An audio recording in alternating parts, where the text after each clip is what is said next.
Paige Doherty était une jeune adolescente de 15 ans pleine d'ambition. Un samedi matin de l'année 2016, elle se rendait alors au travail. Elle était en route pour aller prendre son bus, mais sur le chemin, elle a décidé de s'arrêter pour se prendre un petit déjeuner. Si des caméras de surveillance l'ont filmée en train d'entrer chez un traiteur, malheureusement, ces mêmes caméras ne la filmeront jamais en train d'en ressortir. Pour tout savoir sur la triste et très mystérieuse histoire de Paige Doherty, lançons-nous maintenant dans la vidéo.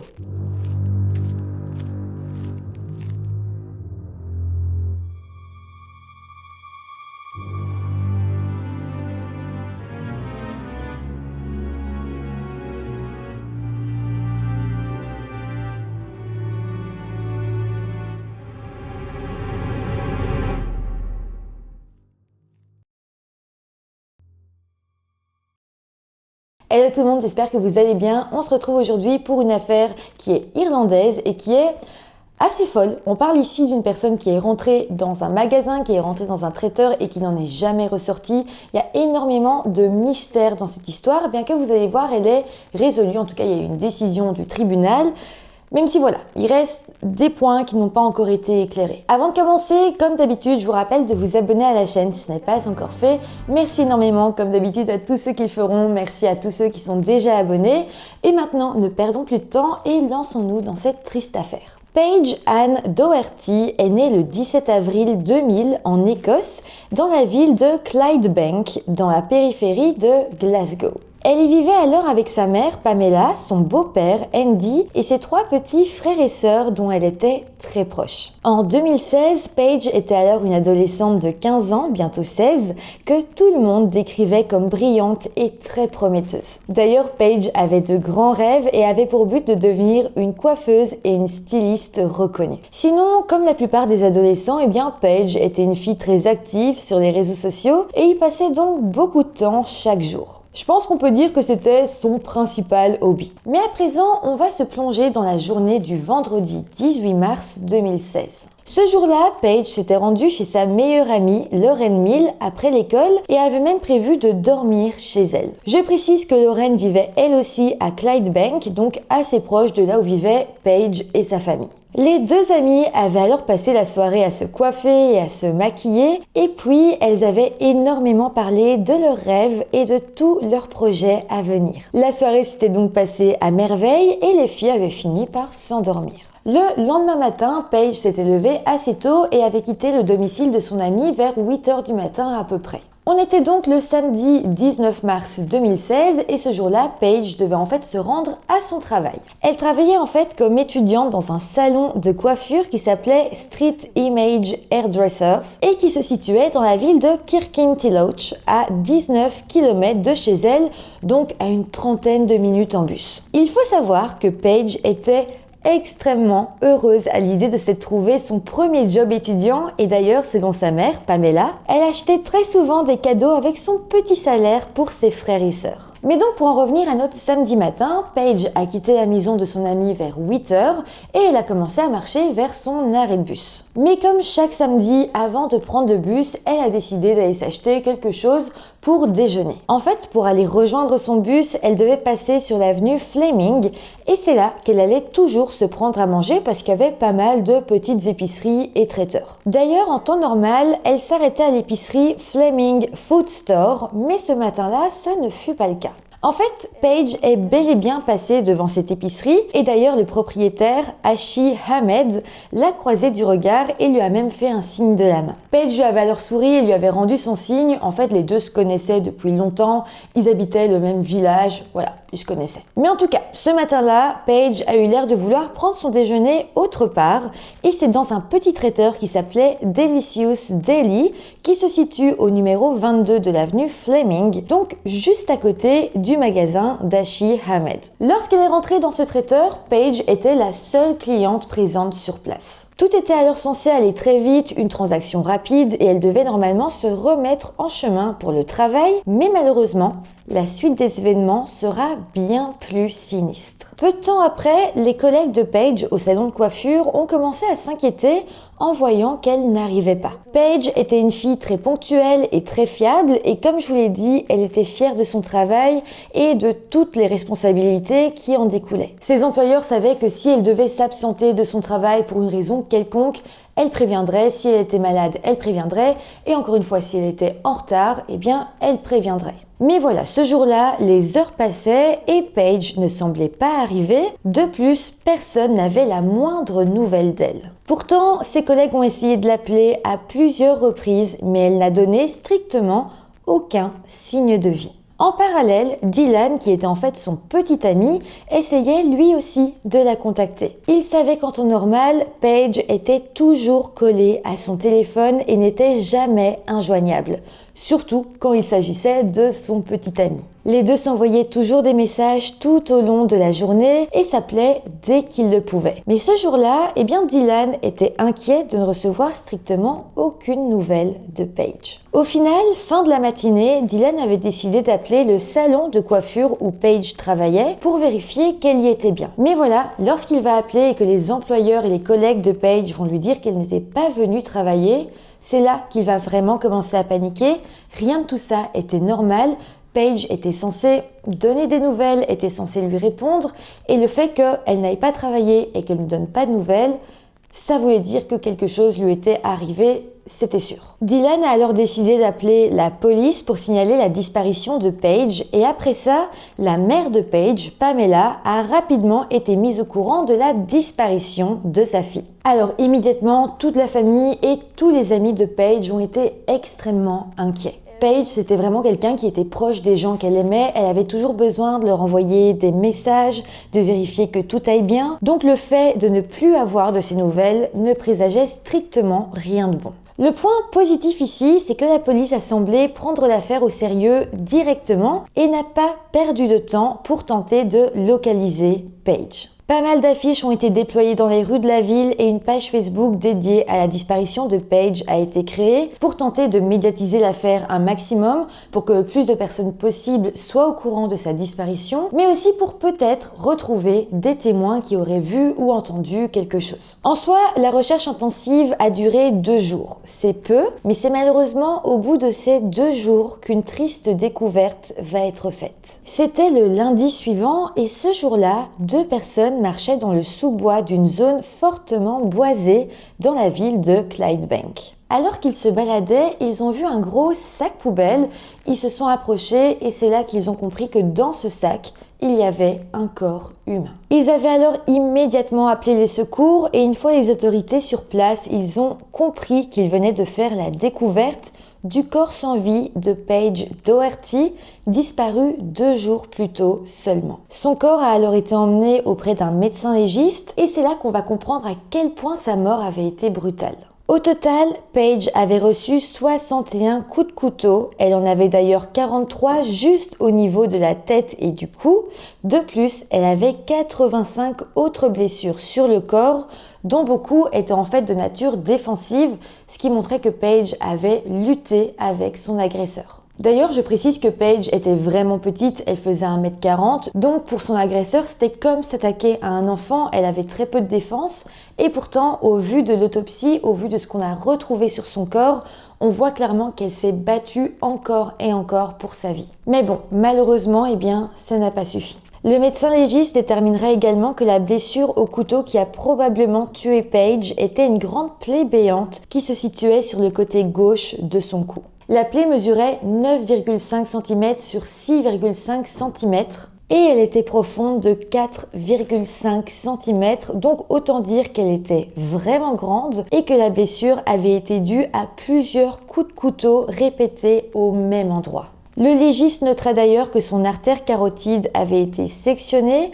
ce qui a donc provoqué une grosse hémorragie, ce qui a fait qu'elle a dû se vider de son sang assez rapidement. En tout cas, suite à ça, une enquête pour meurtre a été ouverte et la police n'a pas perdu de temps pour tenter d'essayer de retracer chacun des faits et gestes de Paige le matin de sa disparition. D'ailleurs, Hashi Ahmed, donc rappelez-vous, c'était le propriétaire de l'épicerie où Paige allait habituellement les samedis matins, va se rendre à la police. Il va alors expliquer que ce matin-là, il avait bel et bien vu Paige passer devant son épicerie, il lui avait fait signe, par contre, elle n'était pas rentrée chez lui. Par contre, il dira à la police qu'il avait une caméra de surveillance privée qui filmait la devanture de son magasin, mais aussi celle des magasins aux alentours. Et clairement, vous allez voir que sa caméra a filmé absolument tout ce qu'il s'est passé. En regardant les images, les autorités ont alors pu voir Paige le matin de sa disparition en train de tourner pour rentrer chez le traiteur Delicious Deli. À ce moment-là, il était 8h21 du matin.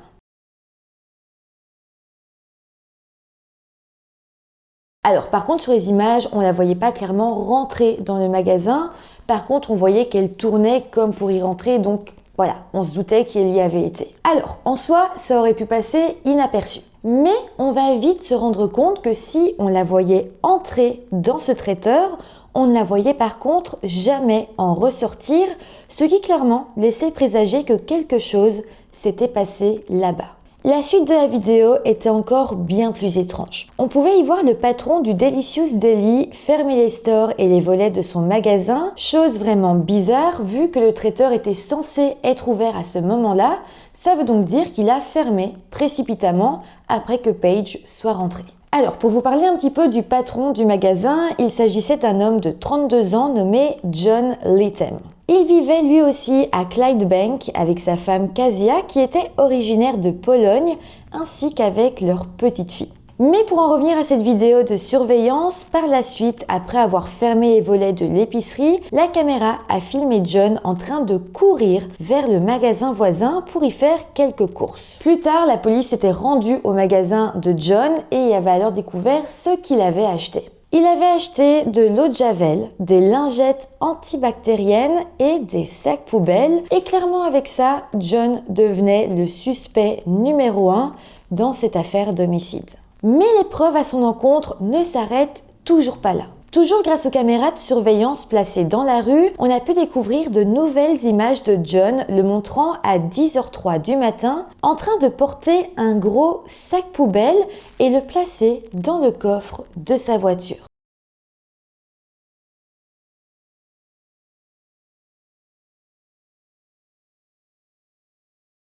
Il n'y avait nul doute que dans ce sac se trouvait le corps de Paige. D'ailleurs, sur certaines images de la caméra de surveillance, on a pu voir que du sac poubelle dépassait un pied avec une petite chaussette blanche. C'était le pied de Paige. En tout cas, après avoir placé le sac poubelle dans sa voiture, John était retourné dans son magasin et avait passé 2 heures à l'intérieur, 2 heures où on imagine qu'il a passé son temps à tout nettoyer à l'eau de Javel. Et puis à 11h59, John a de nouveau été filmé par la caméra de surveillance et cette fois, il est monté dans sa voiture et est parti avant de revenir quelques heures plus tard complètement changé.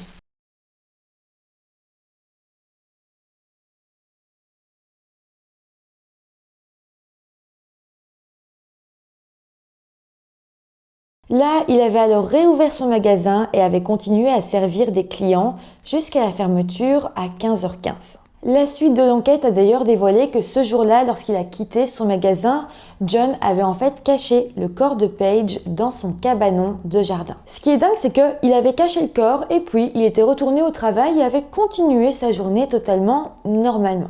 On va aussi apprendre que le lendemain du meurtre de Paige, donc le dimanche 20 mars, John avait emmené sa femme et son enfant dans la ville écossaise de Balmaha pour des petites vacances en famille. Là encore, comme si de rien n'était, comme s'il n'avait commis aucun homicide. Et puis c'est finalement le lundi 21 mars, donc 2 jours après le meurtre, que John s'était décidé à cacher le corps de Paige dans une zone boisée de la ville. D'ailleurs, là encore, des caméras de surveillance avaient filmé la voiture de John en train de se garer pas loin de l'endroit où le corps de Paige a été retrouvé. Et pour vous dire, l'endroit où son corps a été retrouvé se situait à moins d'1,5 km du Delicious Deli. D'ailleurs, juste après avoir caché le corps, John était retourné travailler à son magasin et s'était efforcé d'avoir la vie la plus normale possible et de ne rien changer à ses habitudes. Mais bon, comme vous le savez, le corps de Paige a ensuite été retrouvé seulement quelques heures plus tard par les 2 promeneurs. En tout cas, pour en revenir à l'enquête, il faut savoir que les policiers avaient découvert tout ça seulement 10 heures après avoir reçu les premières images de vidéosurveillance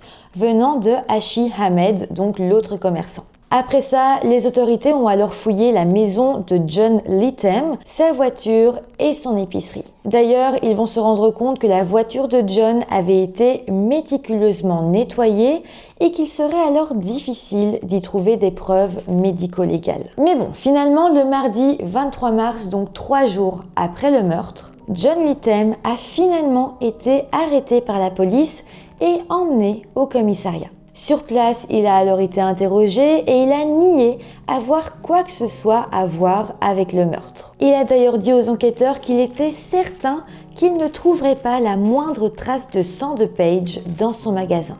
Mais bon, une équipe médico-légale et la police scientifique se sont rendus sur place.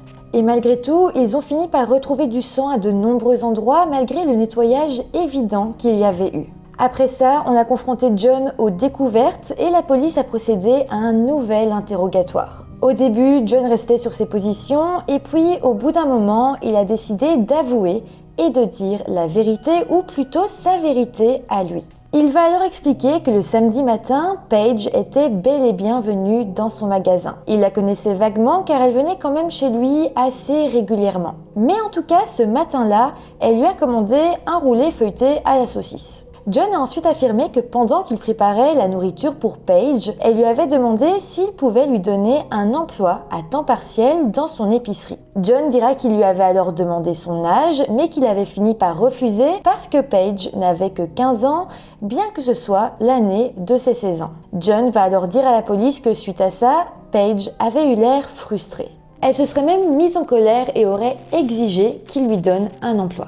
Selon lui, elle lui avait même fait du chantage et lui avait dit que si il ne lui offrait pas d'emploi, eh bien, elle dirait à tout le monde qu'il l'avait touché à certains endroits. John dira qu'à ce moment-là, il avait totalement paniqué et va reconnaître avoir eu effectivement une réaction excessive, mais qu'il avait déjà eu un passé avec ces choses-là et qu'il en avait très peur. En fait, son frère jumeau, qui s'appelle George Littem, avait été inscrit au registre des délinquants sexuels et il craignait que si Paige fasse vraiment courir cette rumeur, eh bien il finisse lui aussi par figurer sur le registre. John avait alors eu très peur et il dira qu'à ce moment-là, Paige s'était mise à crier très fort pour essayer d'attirer l'attention et pour ensuite pouvoir faire croire plus facilement qu'il l'avait attouchée sexuellement.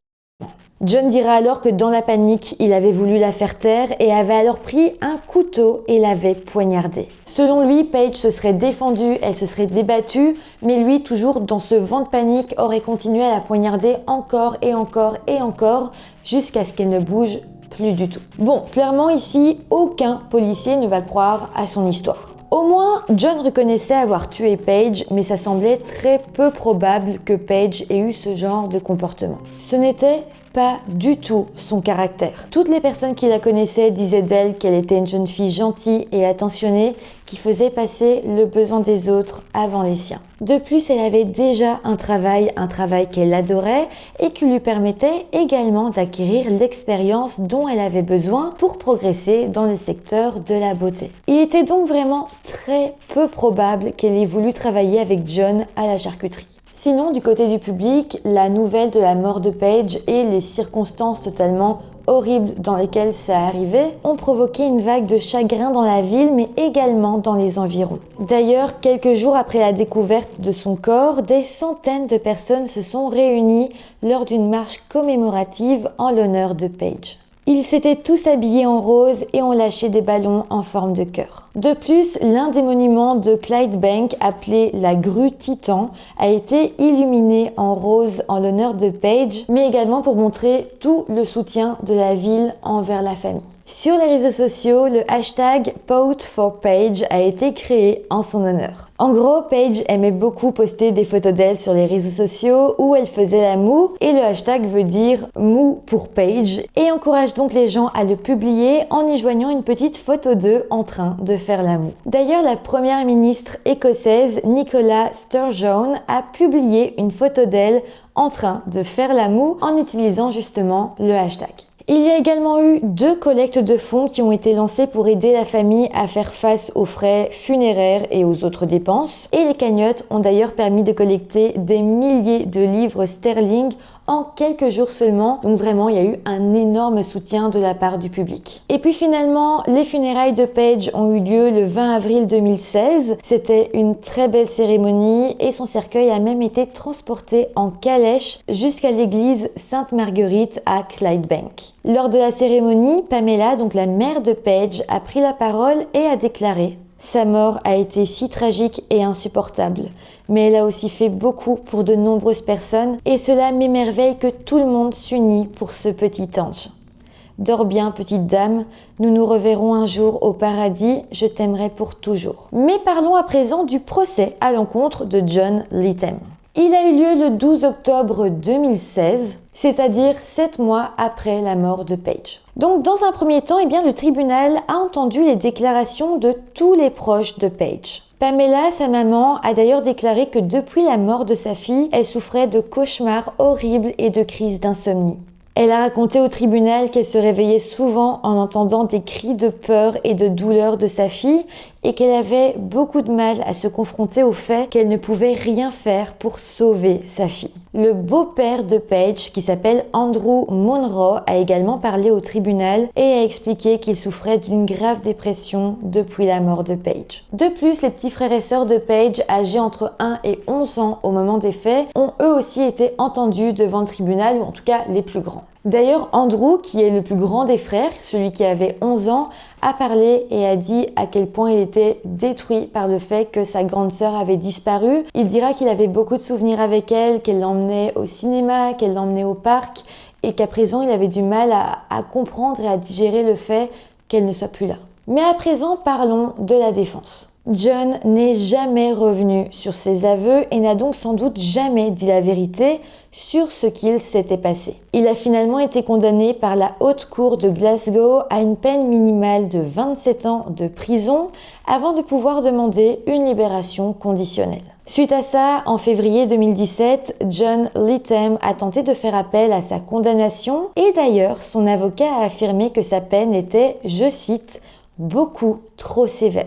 Son avocat a également joué sur le fait que John était un homme marié et père d'une jeune enfant. De plus, il dirigeait une entreprise dans la communauté et a souligné qu'il n'avait jamais commis un crime de ce type auparavant. Et selon lui, le meurtre était spontané et donc la peine devait être revue. Complètement fou, mais le juge a eu l'air de comprendre la défense de l'avocat et de John.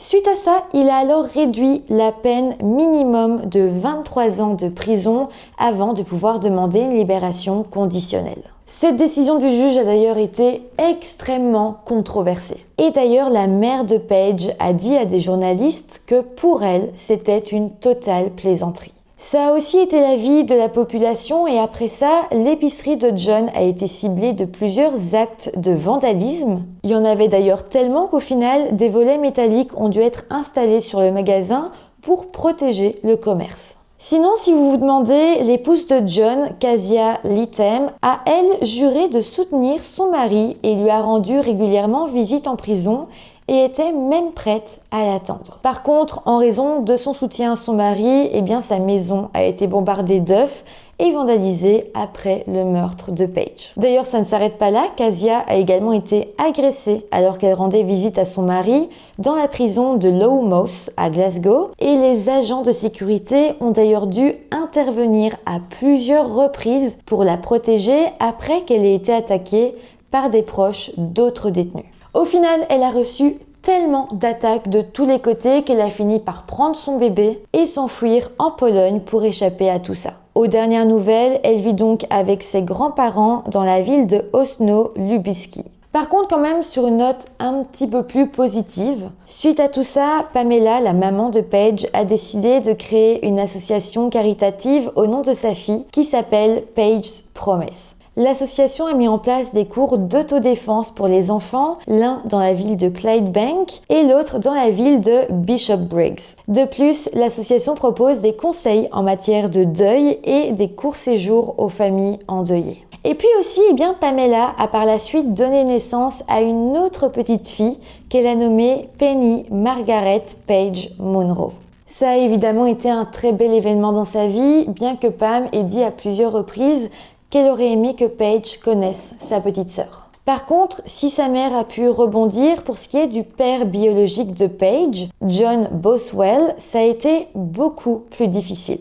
Après le décès de sa fille, il n'a plus jamais été le même et a fini par décéder peu de temps après d'un problème cardiaque qu'on appelle également la maladie du cœur brisé. En tout cas, c'est comme ça que se termine cette affaire. Comme je l'ai dit au début, il reste beaucoup de mystères dans l'histoire. Pourquoi est-ce que John s'en est pris à Paige? Je me dis qu'il y a peut-être du vrai dans ce qu'il a déclaré. Peut-être qu'effectivement, il aurait fait des propositions à Paige. Peut-être qu'il aurait tenté de la toucher sexuellement et que Paige aurait effectivement crié. C'est possible et qu'il ait simplement inventé cette première partie comme quoi elle lui demandait pour avoir un travail. Je me dis que si c'est le cas et qu'elle s'était mise à crier, effectivement, il aurait pu paniquer et s'en prendre à elle. Malheureusement, je ne sais pas si on connaîtrait un jour la vérité. Peut-être qu'en prison, il aura un jour envie de se confesser. Peut-être pas, mais en tout cas, si c'est le cas un jour, eh bien, je vous le dirai. Sinon, n'hésitez pas à mettre en commentaire toutes vos pistes, toutes vos théories par rapport à ce motif du meurtre. Ça m'intéresse de lire vos avis à vous aussi. N'hésitez pas non plus à mettre des petits pouces en l'air si la vidéo vous a intéressé, à vous abonner à la chaîne et moi je vous dis à très vite pour une nouvelle vidéo. Bye!